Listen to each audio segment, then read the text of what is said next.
Actually, you guys felt like you kicked into another gear in the second half. What was that? Something coach said at halftime. Like, what was that sort of like going from a first half where it felt like you guys maybe were lagging behind a little bit to completely pushing the pace? I don't know what changed it up, but Tyler, Coach Tyler, came in and told everybody how bad it was in the first half, and like second half, like you do that again, you coming out the game. So maybe that just scares some people into thinking like, oh, I gotta play extra hard. I just tried to go out and like maintain the standard or like set the standard for the other guys, and I feel like we did that. When did you find out that you were going to be in Maine today? So I actually asked if I could come down and play in this game during a practice yesterday. And I asked one of my PD coaches. He was like, yeah, we'll figure it out. So then Brad calls me. He's like, you want to go down? I was like, yeah. Can I go play in the game real quick? He was like, yeah. So how come you wanted to?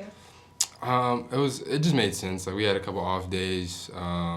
These guys had a back-to-back. I know that maybe some of them want to rest a little bit, but more than anything, I just wanted to come play. Like I wanted to be active and obviously come back to the city, go get me some food real quick. Early game, so it just made sense for me.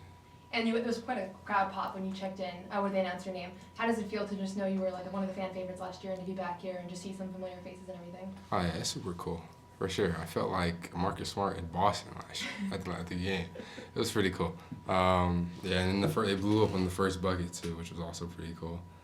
But yeah, I mean, it shows that Maine got a lot of love for me, and I got a lot of love for Maine. So. And did you drive down last night, or did you come this morning? This morning.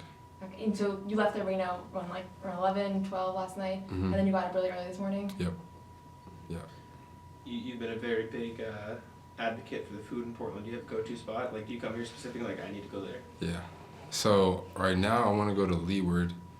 That place is fire. I mean, everything's really good. But I love Leeward. I want to go to Great Lost Bear. Obviously, I don't have time to hit all the spots I want to, but like Leeward's a must right now. Like as soon as I leave here. That's where you're going? Yeah. I got you. Derek White is a really good shot blocker. Sorry to change topics randomly here. Has he gotten you with any blocks in practice over the last 2 years? It feels like he's a very unique shot blocker for a guard, and that might be like a weird thing to go up against and shoot. Yeah. He hasn't blocked my shot, didn't he? But I mean, I see him do it all the time. Yeah. So it's like, one day he's probably gonna get it. He's probably gonna get one or two. In practice, what is it like to go up against a guy like that? Like, I mean, I feel like you're never worried about getting blocked from behind like that as much, but Derek White is constantly like roaming everywhere. What's it like as a shooter to be like, okay, I gotta account for this guy running around? Yeah, you gotta have an awareness to it. I feel like a lot of guys don't, though. Once you beat your first defender, you're thinking, oh yeah, I'm going to the rim, finishing, whatever. But then he comes out of nowhere and just smash your stuff off the glass. So yeah, it's definitely, I feel like there needs to be an awareness, but I also feel like there's not one. Yeah. And being here today, kind of a one-off thing, it seems like. Does it feel like it's a very different system or from what you remember last year, or did it feel like you kind of picked up where you left off? I mean, yeah, it's some slightly different things with the coaches' schemes. I mean, but that's gonna come with head coach changes. So that's no surprise. The more important thing was like how I would find a way to like involve myself in the offense. Whether that was crashing or setting screens or whatever it was. Just trying to get involved, and like Tyler made it easy. Like the guys made it easy. It kind of like welcomed me, so that was a good feeling for sure.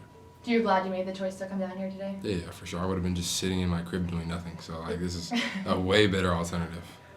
I need to ask you about Drew's T-shirt. I don't know if you saw it coming in. Yeah. Just any thoughts, any comments on the Rizzler, the shirt? I didn't even know what that was. No. I don't know what that. He just walked up. I was in the training room. He walked up to me. He was like biting his lips and like doing that. I'm like, what are you doing? He's like, I'm the Rizzler. Like somebody tag him. I'm like, what does that even mean? All right. I had to ask. Yeah. Awesome. That's all I have. What time did you leave this morning? I don't want to get my details wrong. 9. 9. Okay. Yeah. I got up like 8:30.